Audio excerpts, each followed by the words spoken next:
Olá a todos, vamos conversar hoje sobre o que está acontecendo no cenário eleitoral do Rio de Janeiro. No Rio de Janeiro foi feita uma coligação de partidos de esquerda, na qual o PT abriu mão de lançar um candidato próprio ao governo do estado para apoiar o deputado Marcelo Freixo, que é do PSB. Muito bem, o deputado Marcelo Freixo, ele era do PSOL, foi historicamente do PSOL, e ele mudou de partido recentemente, do PSOL para o PSB, expressamente para aumentar a viabilidade eleitoral dele. Tá? Então, o que ele próprio justificou, ele disse que ele queria participar de um partido com penetração nacional para aumentar a base de escuta dele, e que com isso ele poderia ter uma atuação mais eficaz ao invés de ficar só no PSOL. Muito bem, eu acho isso um equívoco e uma pena. O deputado Marcelo Freixo era muito atuante, muito expressivo, muito reconhecido pela população do Rio de Janeiro, vale dizer, onde ele contrasta com políticos como o Sérgio Cabral, William Witzel, Marcelo Crivella e com o próprio governador Cláudio Castro, bolsonarista, candidato à reeleição e, portanto, oponente dele. Tá? Então, há uma pena essa mudança de partido do Marcelo Freixo. Vale apontar o fato de que o PT do Rio não tem candidato, porque ali teve a gestão da Benedita da Silva, muito malquista, e outras lideranças que se apagaram, como Lindbergh Farias.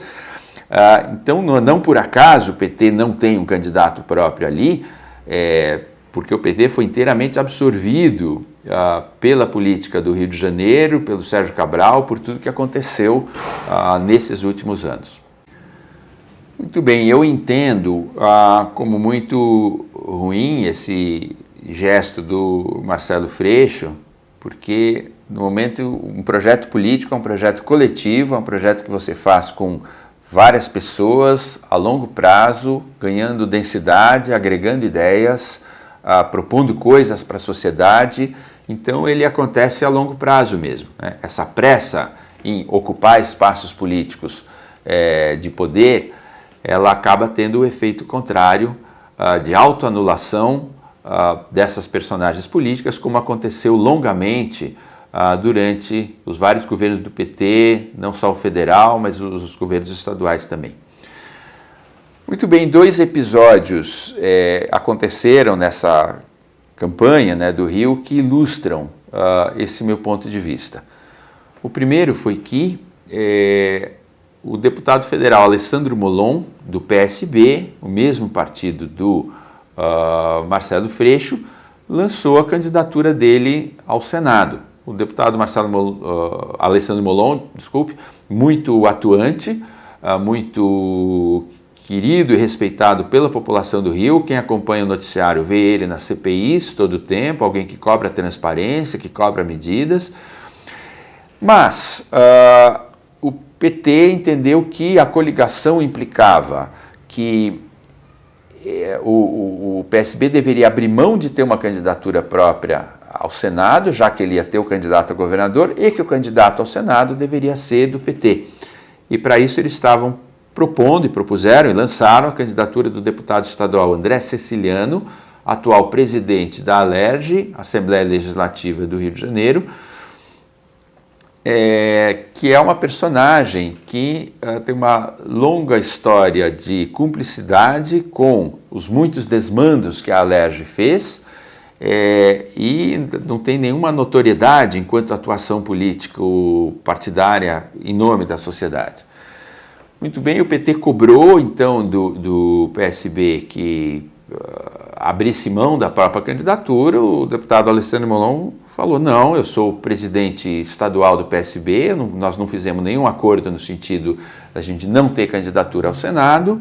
O Carlos Siqueira, presidente nacional do PSB, apoiou o Molon, falou muito bem, o acordo não compreendia isso, e, portanto, a coligação vai sair com 2 candidaturas, ao Senado para uma vaga só, o que é muito esquisito, né? Normalmente, se você tem uma vaga só para o Senado, como é o caso, você aposta em ter um candidato só.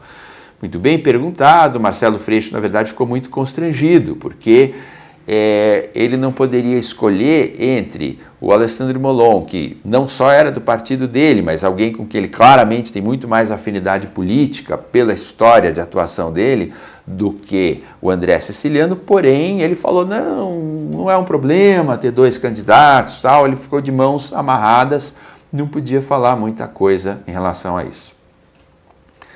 O outro caso ligado a esse é o caso da CEPERJ. A CEPERJ é uma fundação de pesquisas e estudos dos servidores do Rio de Janeiro, uma fundação do Estado estadual do Rio de Janeiro, e a CEPERJ contratou recentemente dezenas de funcionários fantasma, na verdade, alegadamente para 1000 funções de apoio a projetos sociais, etc., mas claramente a função desses funcionários era servir de cabos eleitorais para as candidaturas a deputado estadual e federal do Rio de Janeiro. Tá? Esses servidores foram contratados não só sem concurso e sem licitação, como não houve sequer publicação no Diário Oficial, nem mesmo CPFs deles estavam disponíveis.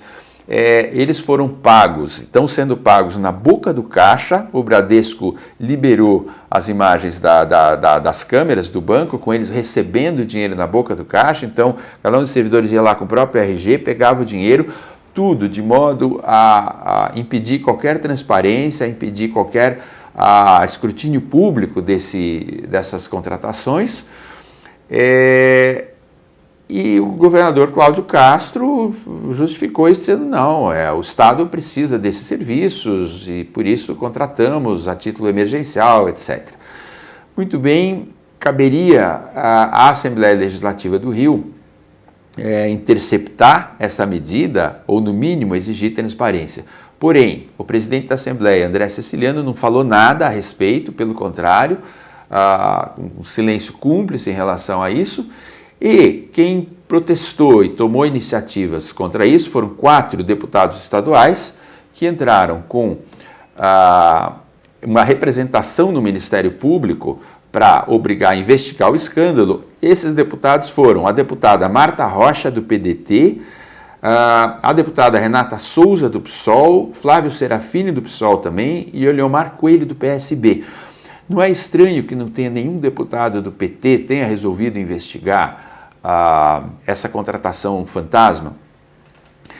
Muito bem, o deputado Marcelo Freixo, candidato, ele protestou e falou, nossa, com os 226 milhões que foram pagos até agora para esses funcionários fantasmas, eu mudava a educação do Rio de Janeiro, etc.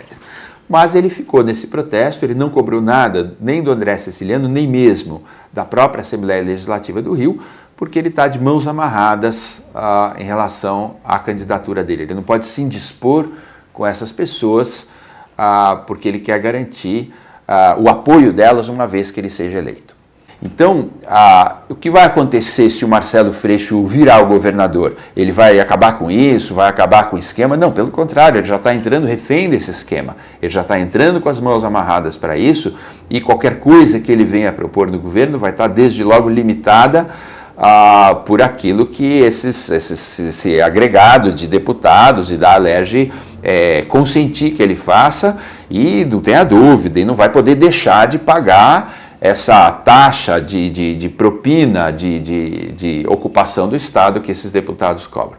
Então, a moral da história é, não faz sentido que grupos de esquerda sérios, que tenham convicções, que queiram realmente transformar o país, façam essa espécie de coligação, cujo efeito de fato é a autoanulação política. Você perde um quadro bom, como seria o Marcelo Freixo, para você ter no lugar um outro Marcelo Freixo, que é o Marcelo Freixo conformado com o funcionamento das coisas como ela é, que, como a gente já viu, é muito ruim. É isso.